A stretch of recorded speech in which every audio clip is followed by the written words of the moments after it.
I love unexpected surprises. And that's exactly what we have in today's episode. When I originally scheduled this podcast episode with Udo Erasmus, the topic was going to be healthy oils. You see, Udo is one of the leading experts on healthy oils, and in fact, some of you may know him from his line of healthy oils and probiotics on the shelves of most health food stores. But Udo and I never got around to discussing oils, healthy or otherwise. We didn't talk about his products or the story around how they came to be. Instead, we take a journey deep into the human soul. We talk about life and the meaning of life. We talk about peace and contentment and love and how to get more of these in your life so you can experience the incredible richness life has to offer each one of us. So if you're someone who is living with anxiety, discontent, unease, or not sure that you are living your fullest, most authentic life, I invite you to join me today in this life-changing conversation.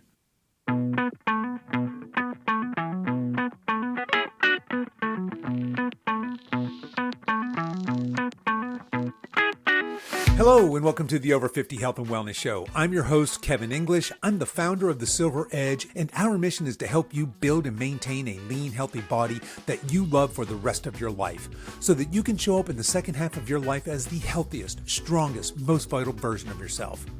We have a great show for you today. Udo Erasmus is here, and he's going to help us connect with our most authentic selves. But before we get to that, I want to let you know that this episode is brought to you by The Silver Edge. The Silver Edge is my online nutrition, exercise, and lifestyle coaching business, catering to those of you over 50 who aren't ready to give up and buy into the common narrative of it's all downhill from here. At The Silver Edge, we take a health-first approach to working with our clients to help them build lean, strong, vital bodies that last. Look, there's no shortage of lose weight quick coaches, programs, and products in the world, but here's the deal. You can either lose weight quickly or permanently. So if you're tired of losing and gaining the same weight over and over again, if you're tired of constantly dieting, if you have a poor relationship with food, exercise, and your body, then I invite you to book a call and see if our services are a perfect fit for you and your goals. The easiest way to do this is head over to silveredgefitness.com and click on the coaching tab at the top of the page, or just shoot me an email at coach@silveredgefitness.com. Okay, enough of that. Let's get on with today's show.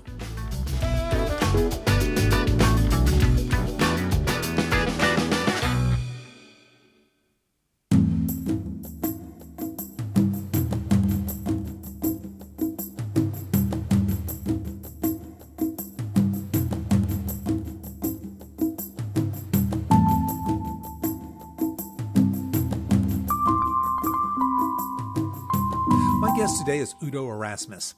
And what can I tell you about Udo in the way of an introduction? As I alluded to in the intro, he is, in fact, an expert in all things healthy oils, and he's the creator of Udo's Choice line of supplements. Udo is also an author, a speaker, a healer, and as you'll soon hear, a champion of human connection and healthy aging. Without further ado, let's meet Udo. So I was born on a stolen farm in Poland in 1942, so I'm 81. And when I was 2.5 in winter, we were fleeing out of Poland into West. Because if you went east, you ended up in Siberia. And we were fleeing west. On dirt roads, it was no military presence, in horse-drawn hay wagons, mostly mothers with young children. The fathers were either in war or dead or whatever. And the communists were chasing us in tanks and trucks. And the Allies, the good guys, were shooting at us from planes, using refugees as target practice. And as you can imagine, that for a 2-year-old, that probably was not, that was maybe a little too exciting. And I just remember never feeling safe. So I was very shy, very withdrawn for like all my childhood. And I lived in a world of books because books are safe. Right.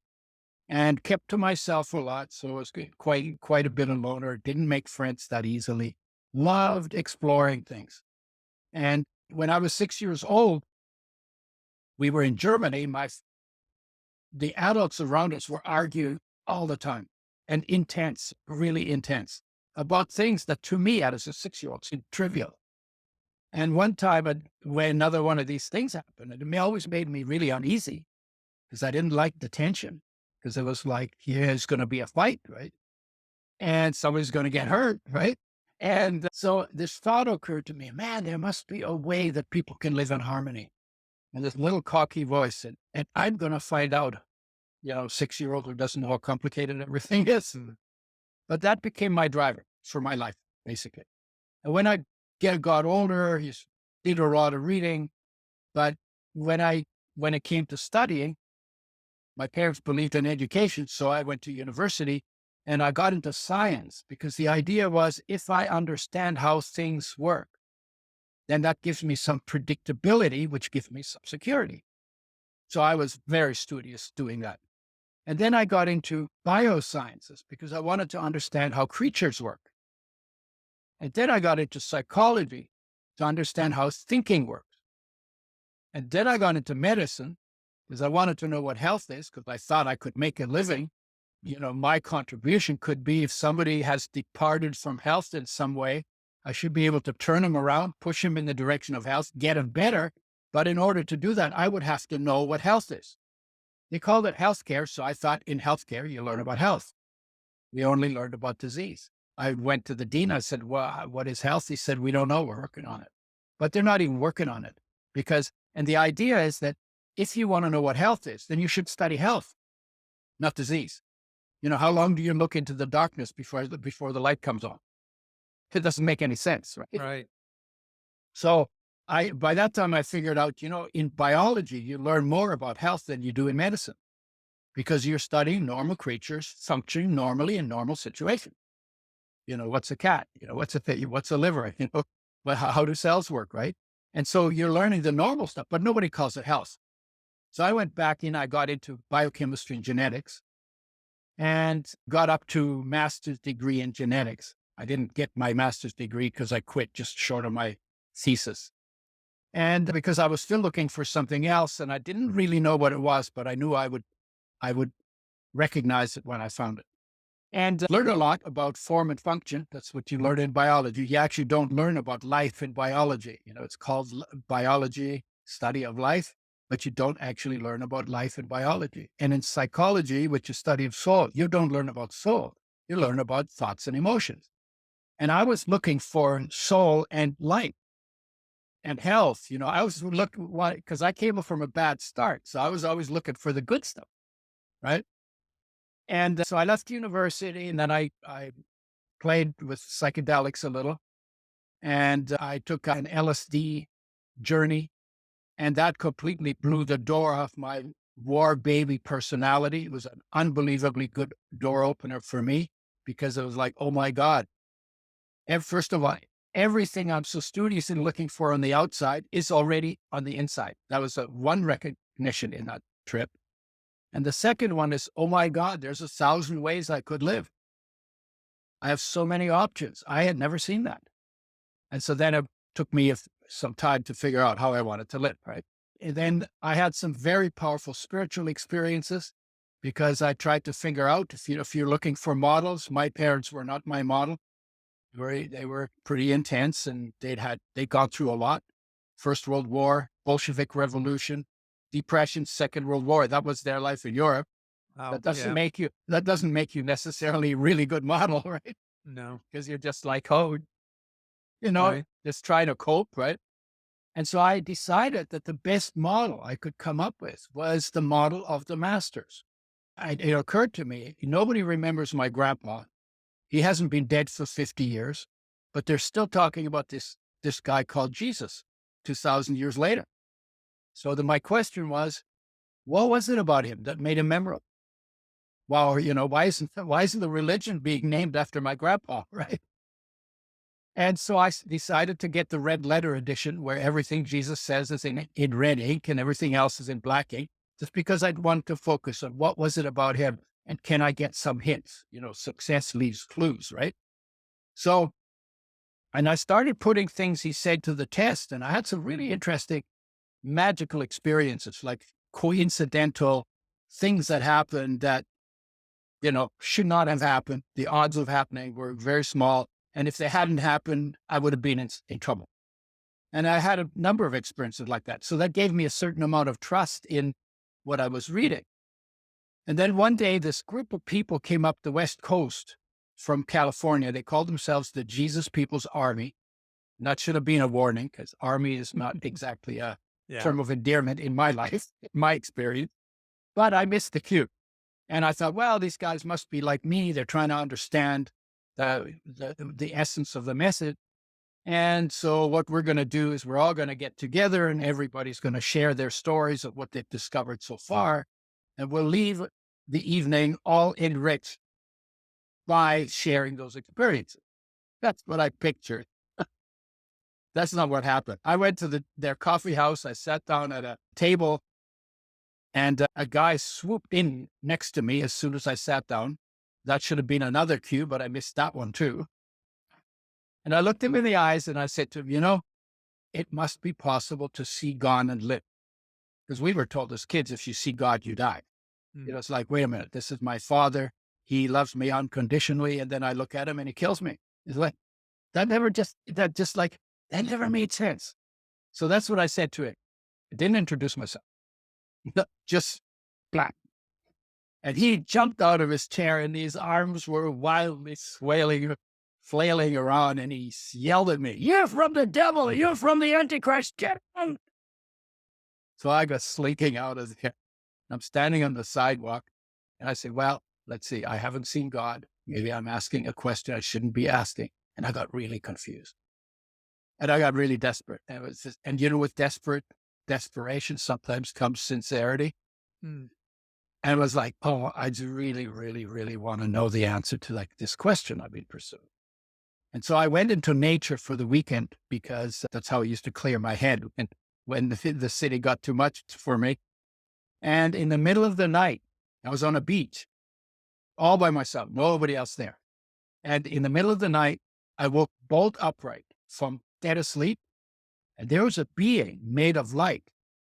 I can't tell you if it was male or female, and I can't tell you whether it was old or young, but a human being made of light, embodying a message. But there were no words. There was no label on the person, and there were no words. Just it embodied a message, and I could put words to the embodiment. And the message was, I am come not to judge, but to love. I am come not to judge, but to love. And instantly, my desperation evaporated instantly, completely gone.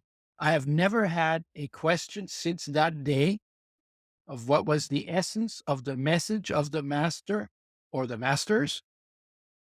And it's the message to humanity, their message to humanity. I am come not to judge, but to love.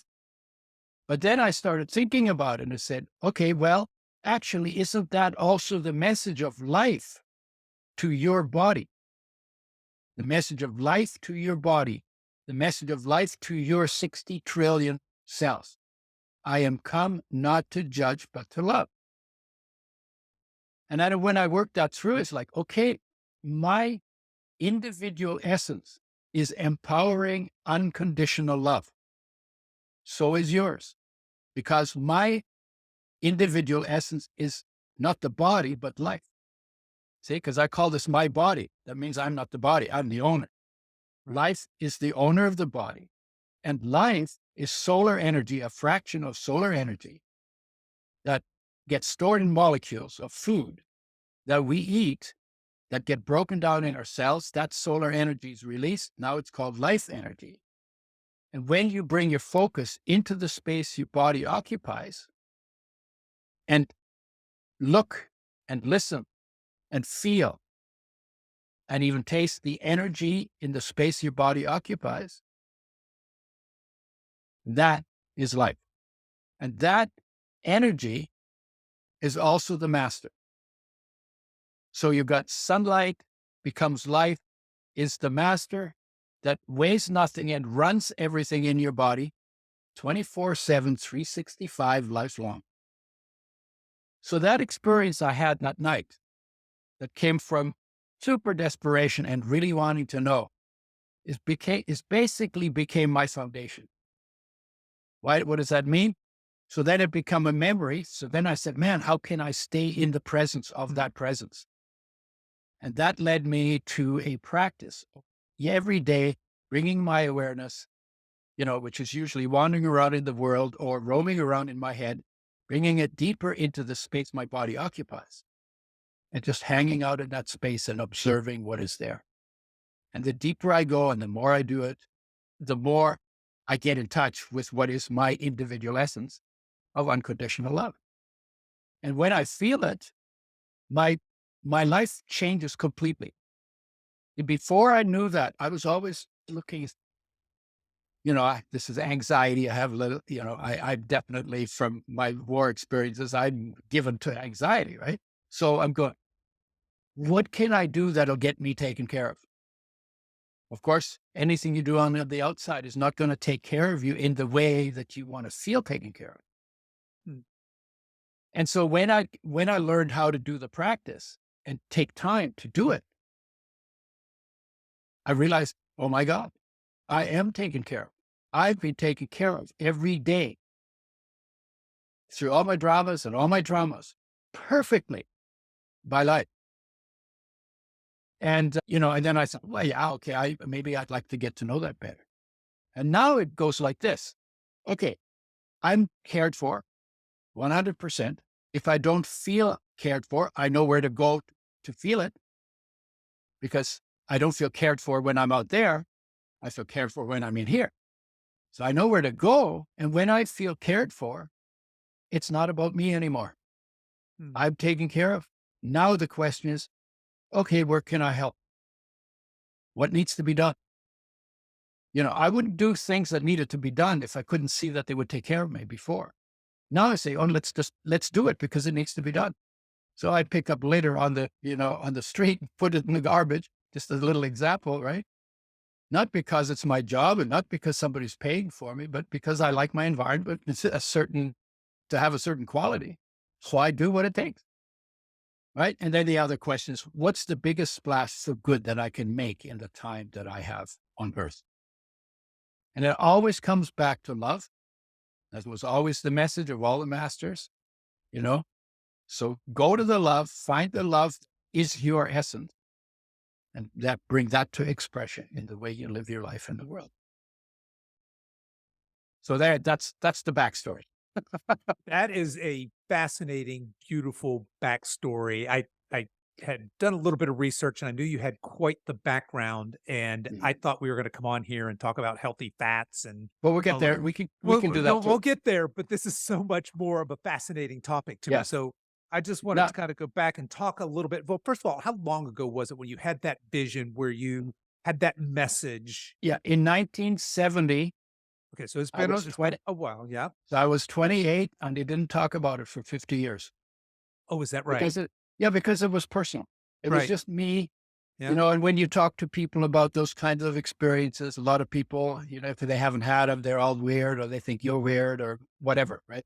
They didn't talk about it. And there was nothing in the message that says, go out and tell the world. That didn't happen until 2001 and 9/11. 9/11. My take home it's a long story, that's another long story, and we don't probably have time for it, but my take home from 9/11 was, oh my God, discontent people, because they're not in touch with where the love is. Discontent people will always spread discontent. And if those of us who know what contentment is, and I claim to be one of those people, if we don't do more to spread contentment than they do to spread discontent, guess where we're headed? Yeah. That's just like math, right? Simple math. And that's when I started to think about, I need to find ways of being able to express what I've experienced and do it in a way that isn't religious and that isn't knee-jerk and that isn't pre-programmed and that isn't memorized. But how do you talk about this? And that's what I'm doing now. And that goes into total health and human nature. Because of all the things that are neglected, those are the two things that are most neglected on this planet. Total health and ridiculously, because after 200,000 years, you'd think you'd figured out who you are living here. Yeah. But we've done everything else. We've tamed the environment, wrecked all kinds of stuff, and never sat back and said, You know, maybe we can do better. Maybe there's more. Gee, I wonder what's within me. Mm. You know, gee, I wonder what's possible with it, what's already built in, but nobody asks the question. And so I'm doing that. And so the time that I'm spending is, I'd like it to be folk wisdom, not just memorize, not a book to read and memorize, but to actually be experiential and then to be put into practice in the way we live. And then we become good models for our children. 100% with you that when we look inward and we find peace and love, unconditional love, I love the fact you said, Yeah. the message is I'm not to judge, I'm to love and to love unconditionally. Yeah. Lord knows we could use a lot more of that in this world right now.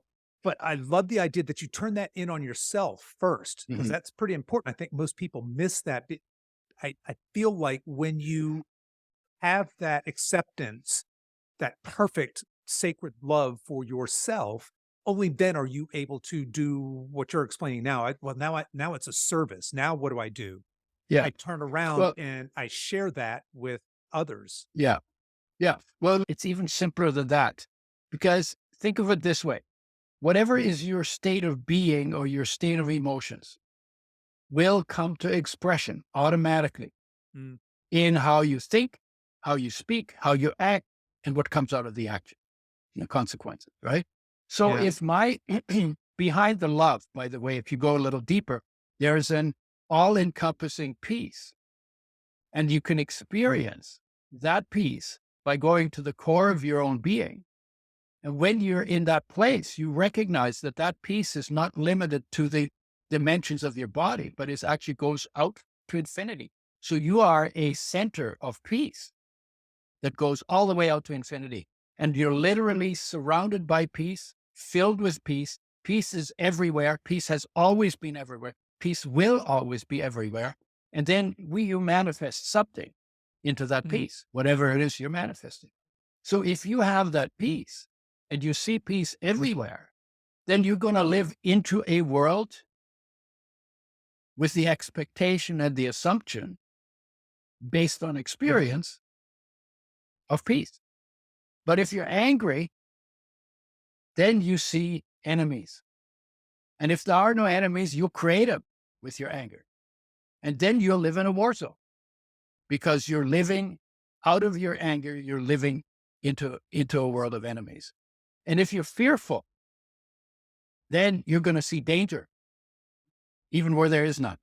And you're making up in your head, what if there's a meteor the size of my head, that is barreling down at 18,000 miles a minute or a second or whatever, and it's going to hit me on the head and kill me, right? I mean, I just made that up, right? And then you start to imagine dangers into place. And then you start to live by hiding and by avoiding and by, not looking and not paying attention, just because you're in the emotion of fear. So whatever it is that you are as a being, that you're experiencing as a being, will come to expression. The reason why so many things in the world are being damaged is because we damaged them from our states of emotion, of discontent. I would call it the overarching emotion. Out of discontent, we're actually wrecking everything. And contentment is the cure for every problem in the world. And to deal with the environment, we shouldn't do more. We should do less. When we had the lockdowns, it was a pretty good example that when we had the lockdowns, that people did less. The air became clean over China. The dolphins came back into the canals in Venice. The water was cleaner in Vancouver, where I live, right? And flowers looked like they were brighter in their colors. So there was a lot that happened from us doing less. The only thing maybe we need to do is manage water better and maybe plant more trees or plant more plants, because they mellow climate. Trees make winters warmer and summers cooler. You know that when you sit under a tree, right? Yeah. And that's why, and all the wise people has always said, you got to start with yourself. You can't control people on the outside. You might be able to influence them, but you can't control them. But you have 100% jurisdiction in the space your body occupies. Make the most of that space, and then everything else will happen automatically from there. Right on. Okay. So here is my burning question for you then, because it Yeah. seems like right now you're talking about this angst, this discontent, this fear, this anger, these emotions that are driving so much negativity, not just in us as individuals, but that is pervasive, right? It's out into our culture. I'm tracking with you 100%. I do believe that change has to happen within each one of us. It's not going to be Mhm. mandated down from a government or any political system or anything silly Yeah. like that. How? How do we manifest this change? How does somebody listening say, yeah, I live in a state of chronic anxiety and anxiousness and discontent? How does one start to shift into this place of learning to accept and love and the things kind of you're talking about in order to put more numbers? You said earlier, you talked about it's a math problem. How do we get more people into this space where they're living in this light, in this love, in this peace that you're talking about? Yeah. Well, I think the first thing is you have to acknowledge that you're anxious, and you basically just say, okay, I'm anxious, right? And you feel it. So, because sometimes people try to deny it and they try to skirt around it, and you got to start with whatever is your state. So you need to accept that state and sit with that state.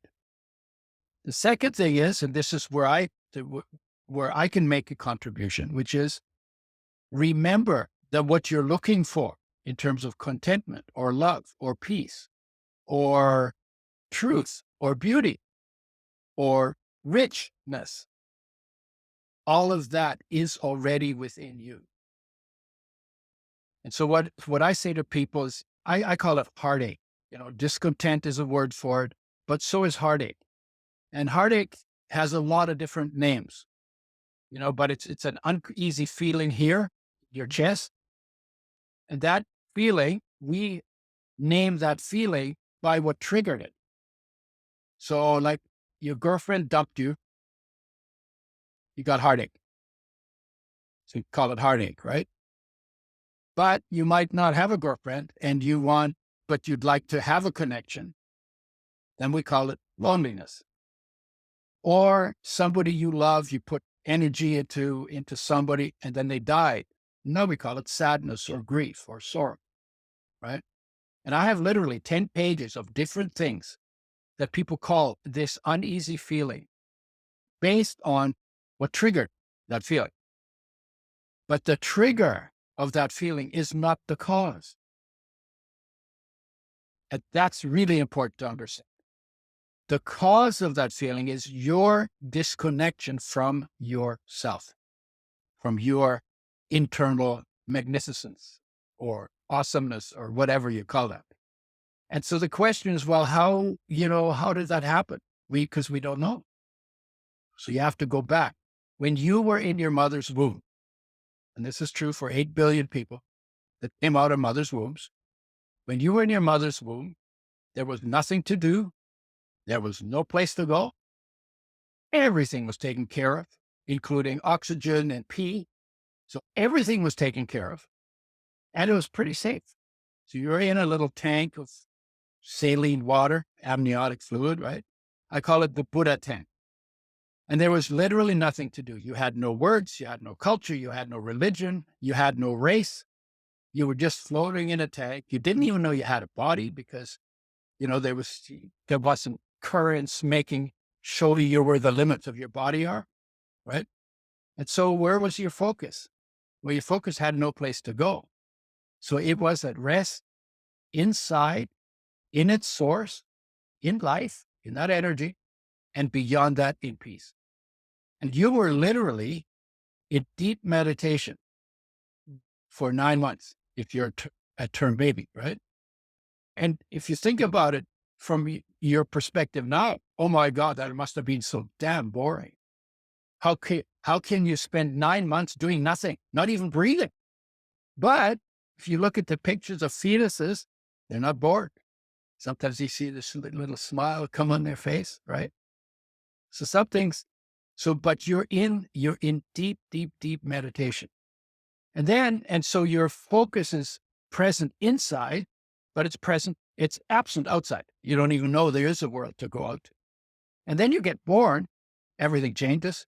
Now you have to get to know the world. Your senses take you out into the world. You get to know the world. You need to do that for survival because not everything is taken care of without any effort on your part anymore, right? And in that process, gradually, you shift from being present inside, absent outside in your focus, to getting present outside and getting absent inside in your focus.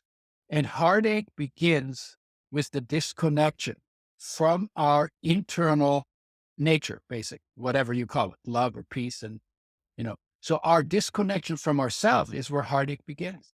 But by the time we're putting all our hope for fulfillment, for wholeness in something on the outside, in our accomplishments. We always hope that when I succeed in doing what I want to do, I'll feel okay again. Yeah. And it never happens. You get 3 days where you say, yeah, I did it. And then on the fourth day, that uneasiness is back.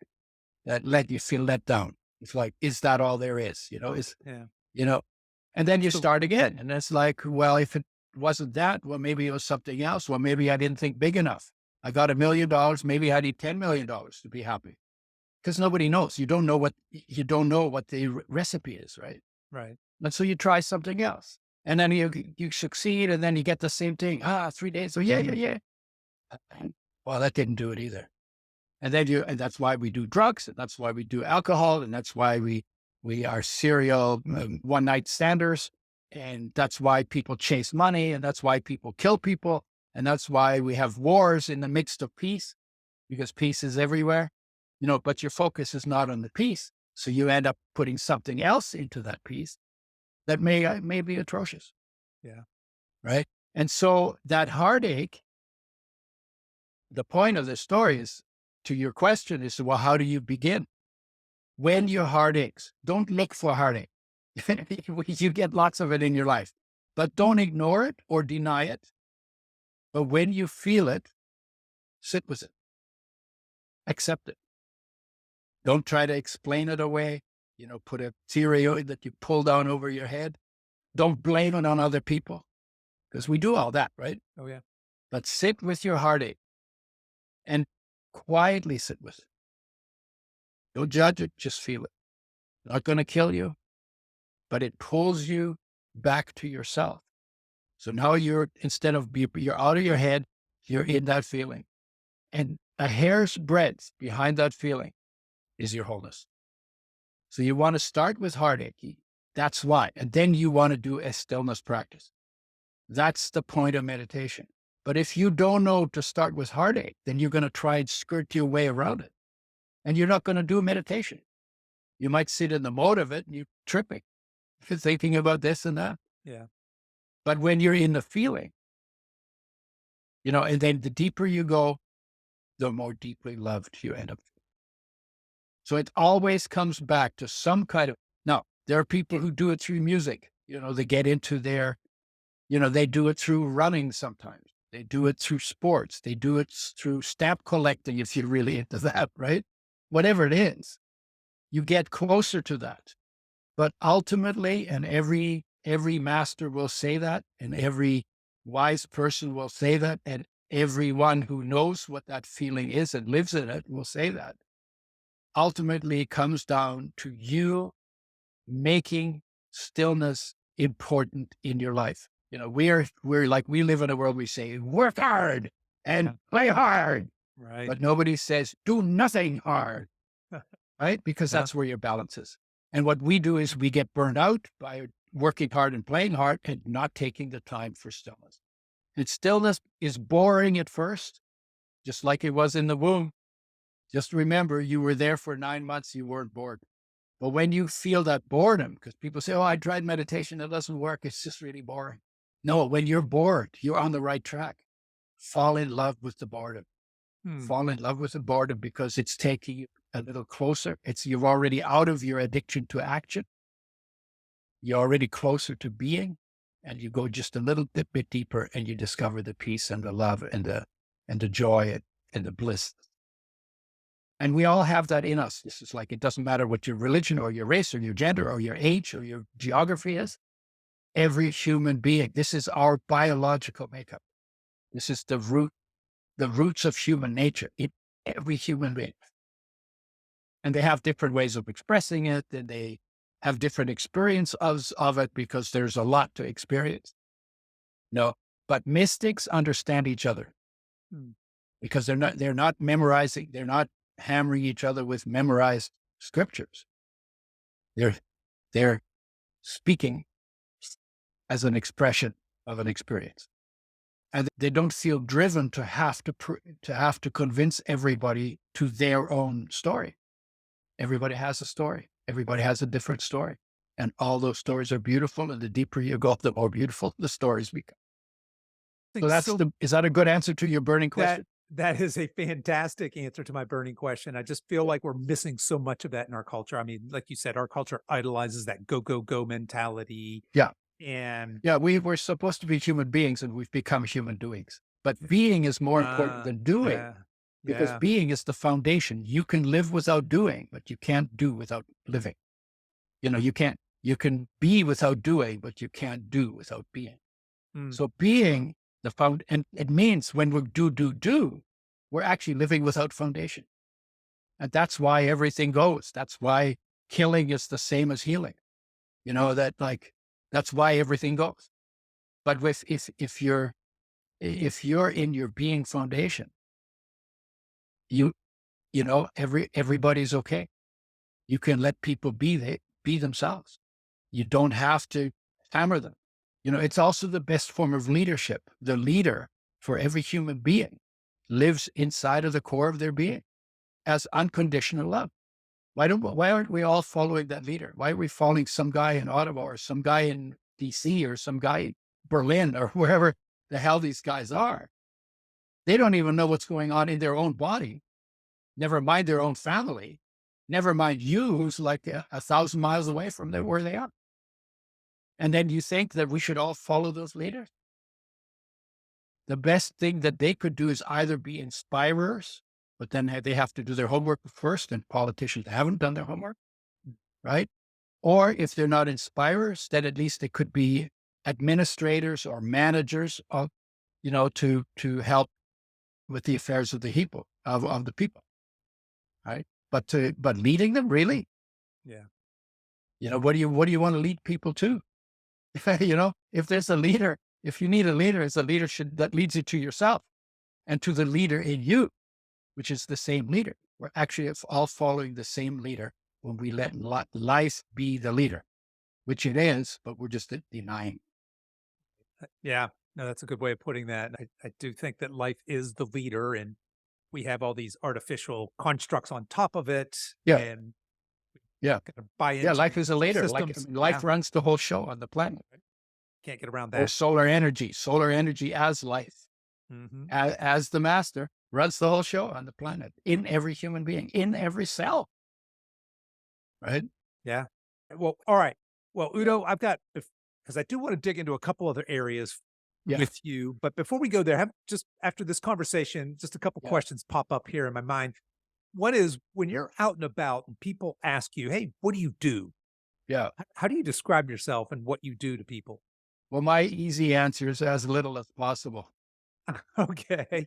And what do you do? As little as possible. Probably should have seen that coming. Yeah, that's fair. Yeah. But what do I do? Well, depends on what comes up. Like I said, it's like I walk around, I talk to people, I talk to strangers all the time. And the essence of the conversation is always they're laughing at the end, and I wish them a nice day. This is just like a simple thing I do, but I also write and I read and I developed some products for digestion, which is one of the most neglected areas in the physical part of human nature. And I work with oils, which is the most neglected area. To give that justice, we should do another show. Yeah, I'm kind of thinking that might fit into another show at a Yeah, yeah. we just dedicated But topic just to oils, yeah, right? Yeah. yeah. And I've done different. I started a nude beach because I was ashamed of my body, studying biology, ashamed of my body, and said, what's wrong with this picture? Mhm. And then I thought, well, how do you fix it? Well, you get used to being naked in public. So I went to a beach that was pretty secluded, but there were some people on it, and started a nude beach and then extended the beach. The way I did that was I would pick up all the garbage on the beach naked so I'd be naked with a big garbage bag of stuff, and I would always dump the garbage in the clothes section. Nobody ever said anything because I was clearly doing something useful, obviously Right. crazy and clearly doing something useful. And then after 2 years of doing that, I was walking down the beach and a guy came the other way and he had clothes on and he yelled at me, put your clothes on. And I yelled at him in the same tone that he yelled at me on. I'm not telling you to put yours on. Don't tell me to take I'm not telling you to take yours off. Tell me to put mine on. And as I walked away from it, I said, okay, I'm good with naked now. And then I basically let it go. Beach is still around. That was in 1969. And then I got poisoned by pesticides. I developed a method for making oils with health in mind. And, I created flaxseed oil that came out in 1986. That was my invention. But the more important part was we developed a method for taking sensitive oils that are damaged by light, by oxygen, by heat. And we made a very tight system. So no light, oxygen, and high temperature gets to the oils while they're being pressed, filtered, filled, bottle till they're in a brown glass bottle, in a box, in the fridge, nitrogen flush. And so we made oils with health in mind because damaged oils cause more health problems than any other part of nutrition, even more than sugar. And getting oils right gets you more health benefits than any other part of nutrition. Yeah. But that's like your whole That's show. a whole nother, that is a whole Yeah, other topic. Yeah. yeah. And then the other thing that I'm doing is I want it by the time I check out, I'm 81, I'm still in pretty good shape. By the time I check out, I want a teachable field of health and a teachable field of human nature. So that's what I'm working on these days. And then other than that, I walk around in the sunshine and I take my shirt off. I tell people, when they have the shirt off, I say, hey, I like the shirt your mother made you. Right. I talk about the shirt my mother made me. I've been wearing it for 81 years. The Mhm. button never falls off. It doesn't need a zipper. It's drip dry. It doesn't need to be ironed. It's always form fitting, and it changes color, because it's boring if it was always the same. So it changes color over the seasons, and it makes vitamin D. Right on. Gucci couldn't even come close to Right. anything like that. Right. And in a way, it's in a way, it's just like, oh yeah, yeah, that's really true. Wow, maybe I should appreciate my skin a little more, Right. right? Right. Right. Keeps everything on the inside from falling out. Goes on and on. Yeah. Yeah. Well, yeah, I wanted to ask that question because it just seems like you are very multidimensional. You're an author, you're a speaker, you're an inventor, you're a businessman, you're an entrepreneur. And obviously you've got this inward journey now that Yeah. that's kind of your, so I just kind of wondered if somebody walks up to you at a party and say, well, what do you do? Uh, how you answer that question, I suppose it just depends on where the Well, conversation wants to go, yeah, right? and you can also say, well, do you mean right now or Yeah. breathing? Yeah. Breathing. At this very Or moment. Yeah. do you mean in the last 5 years, or do you want to hear the whole story? Have you got 81 years to listen? Right. Or, Right. I mean, but if they're only asking politely out of duty, they don't really need to know. And if they want to know, we start a conversation and Sure. then the conversation goes where it goes. Because I don't want to just talk about myself either, right? Yeah, I learn more by listening than I learn by speaking. Right. Right. I learn how to speak by speaking because I'm also listening. That's why, right? And so, and then it depends what's appropriate for the situation. And I don't have to have it all made up in my head. Yeah. Right. Yeah. Yeah. Absolutely love it. Well, Yeah. my next question then is, Yeah. you're 81 years old. You're obviously very vibrant and full of life. You're fired up. I'm just kind of wondering what keeps you going? What drives you to get out there and spread this message and do what you're doing? Okay. I'm not driven to that. Fair? The, dr- Yeah. yeah, it's interesting question, right? What drives Yeah. it? Somebody asked me that one time and I said, well, okay, she asked, what motivates you to do what you're doing? And I said, well, no, it's not like that. It's not What drive, not motivates, motivation. Yeah. Right. motivates the sun to shine? Oh, it doesn't need motivation. That's its nature.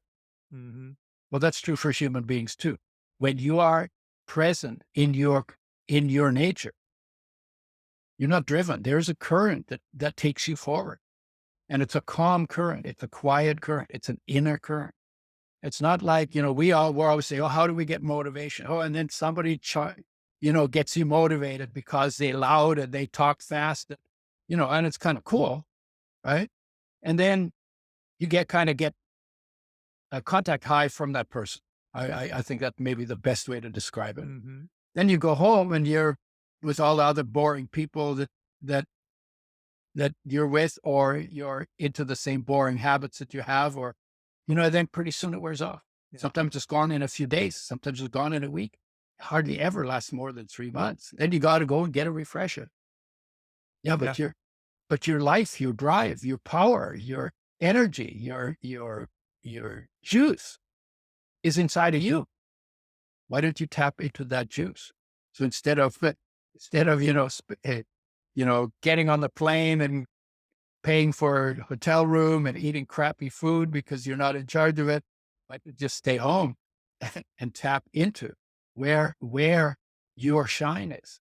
So it goes from peace, which is the foundation, to unconditional love, which is the energy. And that energy by nature shines into the world. And that's called inspiration. Or you could call it purpose, or you could call it genius, or you call it creativity, right? Because that shine automatically goes into the world. So you don't have to go say, hey man, I'm going to shine on you. No, you're just in it. Right. And it happens automatically. And you don't have to make up the words, and you don't have to make up the actions. You're in a place where you're not in your head, which makes you blind and deaf when you're thinking, right?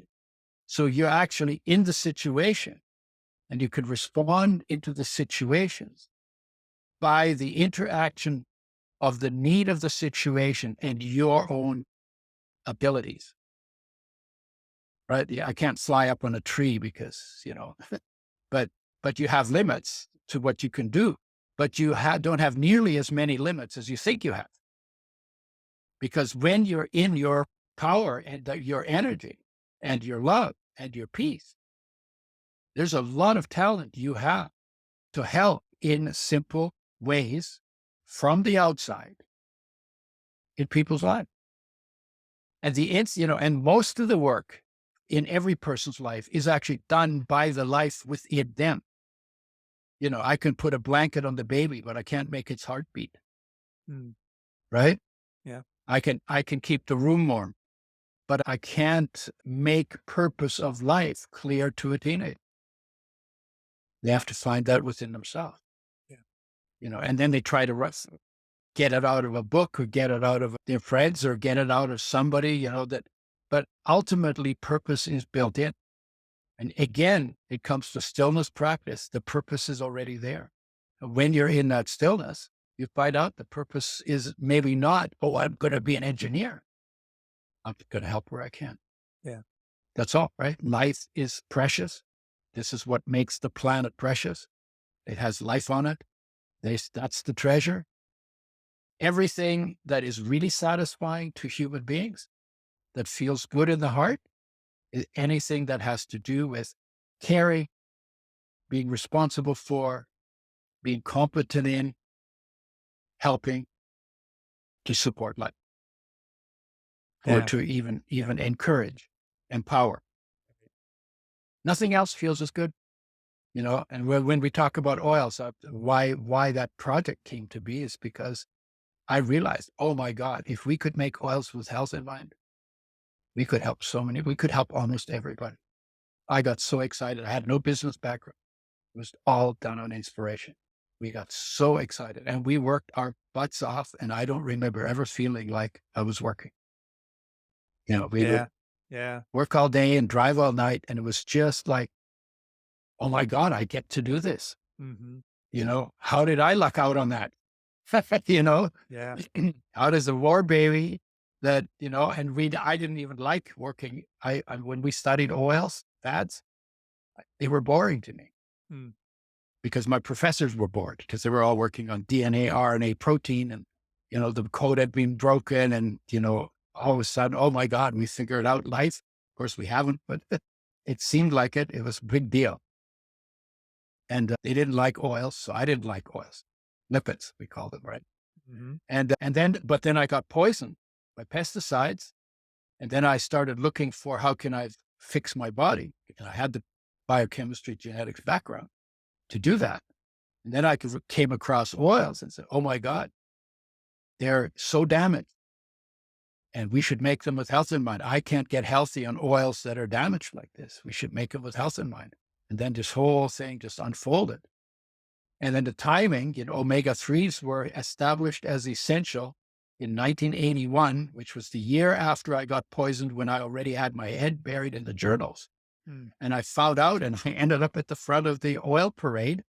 Yeah. And then developed flax oil as the most sensitive of all the oils made with health in mind. And that was a matter of timing. So when you're in a place where you feel whole, you also notice the cues on the outset. When you're tied up in your misery, it's hard to it's hard to read the road signs, right? Yeah, you're not open to the gifts, I think, when you're you might not even see them. Right. Yeah, you might not even see them. Mm-hmm. Right. Yeah. And so, in a way, I'm saying this because it doesn't matter what level of whatever you're talking about on the world, it always comes back to the question, who am I and how connected am I to the totality of my being? Because that's job one. That's purpose. Talk about purpose. Number one purpose is to be fully present in all of your being and your surroundings. Why? Because you get given the gift of life. If you don't enjoy it, nobody else can enjoy it for you. And so if you don't enjoy it, then it's a wasted gift. Now, that's not what everybody tells you, because a lot of people say, no, you do lots of things for other people and then you'll be happy. That's what people say when they want you to run their agenda.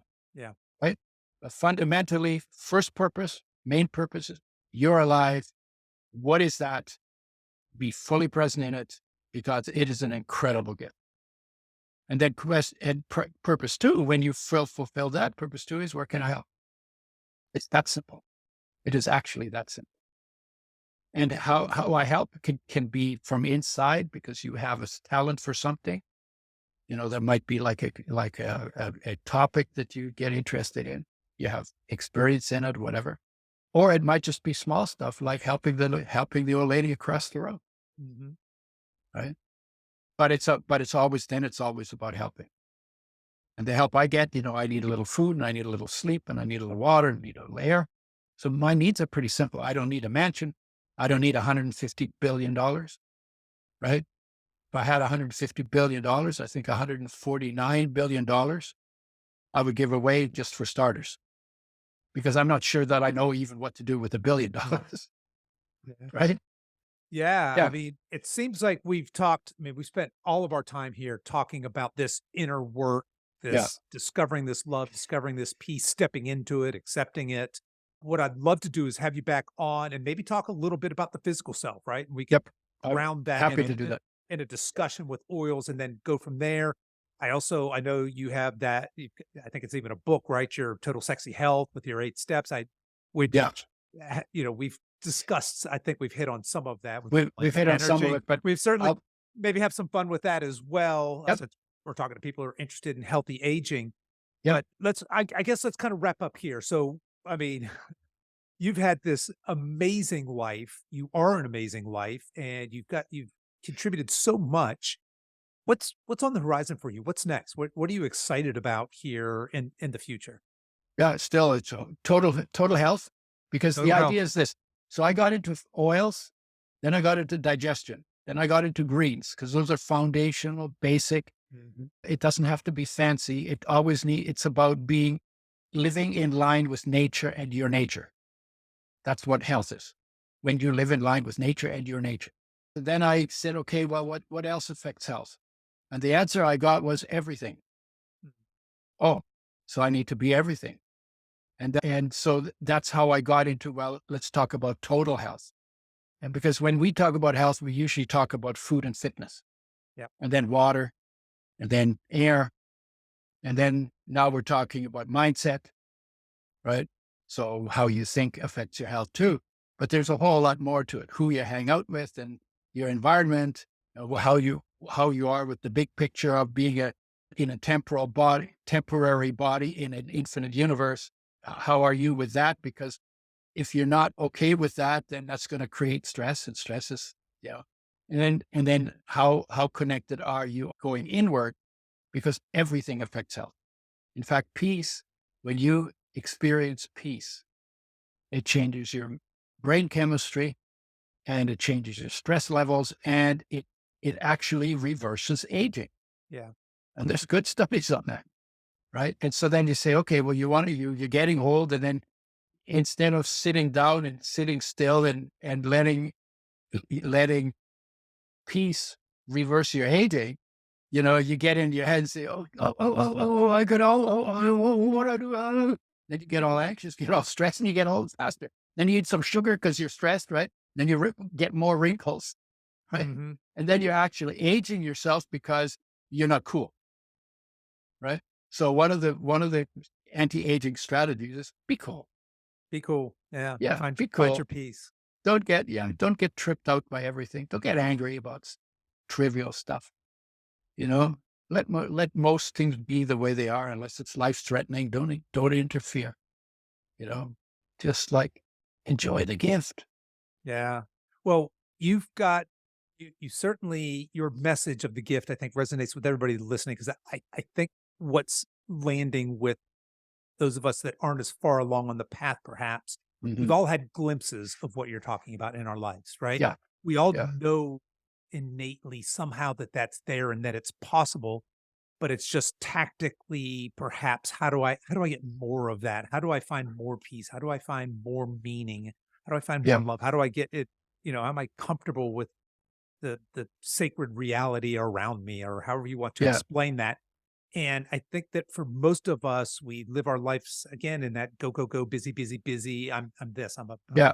I'm a grandparent, I'm a worker, I'm this. Yeah. Yeah. And there's just not enough of that time for stillness, or you even called it being bored. Yeah. No, wait, I have to interrupt you. It's not No, true. It's not true. There's not enough time. no, I'm 100% Because you can with do you. it. Yeah, Because I you think you're can do right. it while you're caring for the kids Yes. and going shopping and standing your life That's up my and on the point. toilet. We Right? have these glimpses, but we don't. I Yeah. think what we're missing is the fact that how do we manifest that into everything we do and everything we are? Yeah. Is I think the difference between you and I, and between my listeners Okay. and where you are. I Yeah. don't know if that's fair or not, but it just seems like getting to that place. And it's a journey, it's a path. I think you'd be the first to Yeah. admit that. It's not that you've arrived, but that you are journeying, you're taking those steps. And Yeah. I just think that just your message is so beautiful. I want to take this home Yeah. and just kind of meditate on it, if you will. And Mhm. how can I put this more into practice in my life? How can I, Right. Okay. So here's the thing: the difference between the masters and the people, all the masters, Mhm. those teachers that everybody venerated, right? Right. The difference between them and the people who listened to them was the intensity of their commitment. The teachers did their practice. They were committed to it. It's a committed practice. And what we tend to do is dabble in it. Right. And Very fair. dabble is not a commitment. Right. There's the So the difference. question Yeah. then you have to ask is, well, how important is it to you? Mm. Because if it's not important to you, you're not going to do it. And then you're going to say, well, my kids are more important than but when your kids are more important than your presence, then you're actually modeling lack of presence to your kids. Yeah. So you're not doing them a favor, not when you don't do your homework. Right? Right. So, Yeah. and the heartache is already there. You already feel that. It happens to everybody. I've never met a person who didn't know what heartache is. I've asked many people. Yeah. No, that's You know part what of the heartache is? human condition. 100% of us do. Yes.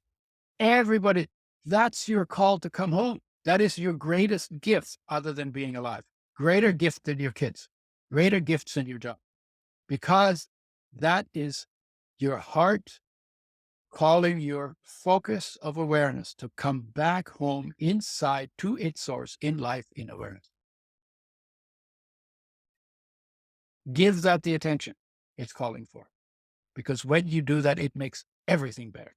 And you'll be better with the kids, and you'll be better with the chores, and you'll be better with other people, because you'll be in a place of peace instead of a piece of expectations and assumptions that, when not met, basically you fly off the handle.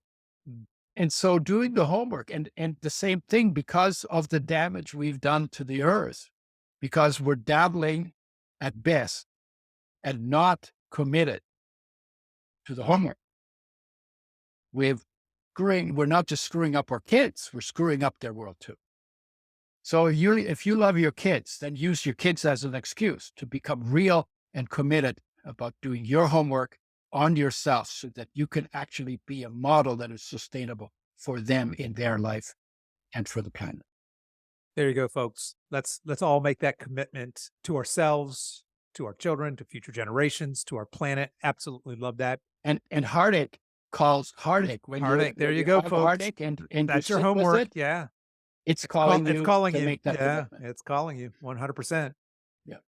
All right. Well, Udo, as we're wrapping up here, people that are interested in your message, learning more, where do you want to send them? How can people connect with you? Well, the products that we've mostly not talked about, so you can find Udo's Choice, udoschoice.com. Mm-hmm. I have a website called theudo.com, THEUDO. That's a work in progress. I don't like what's all on there, but there's some good stuff on there, but we're working on it. That's sort of where the total health and the human nature stuff is going to end up. And I'm on Facebook, and I'm on Instagram, and I have a YouTube channel under Udo Erasmus. And let's see what else. So I'm on LinkedIn.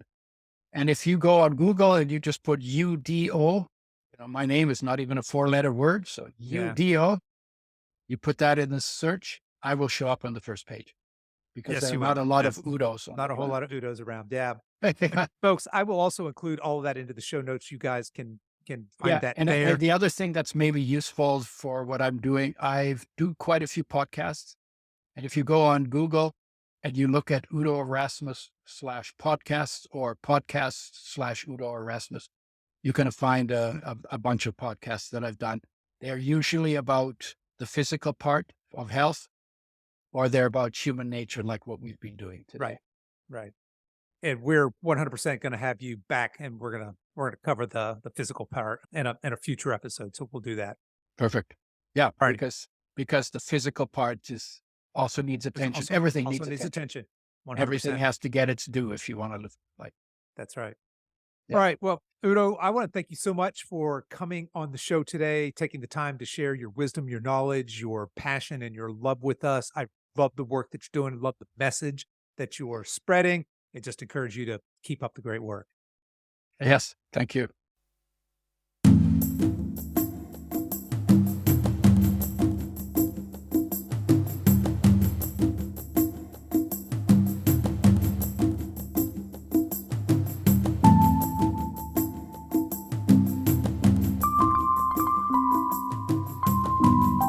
Okay, that's our show for today, folks. If you've enjoyed this podcast, I want to let you know that we have other free resources over at silveredgefree.com.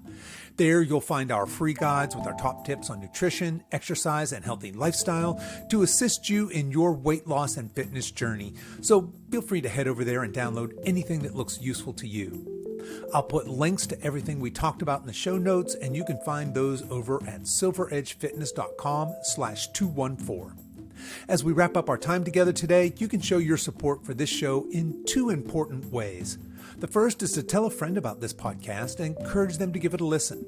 The second is for you YouTube folks to click the like and subscribe buttons, and for you podcast folks to consider giving this podcast a 5-star review on whatever platform you listen to podcasts on, and be sure to subscribe and follow so you don't miss any future episodes. I really appreciate you spending your time with me today, and until next time, stay strong.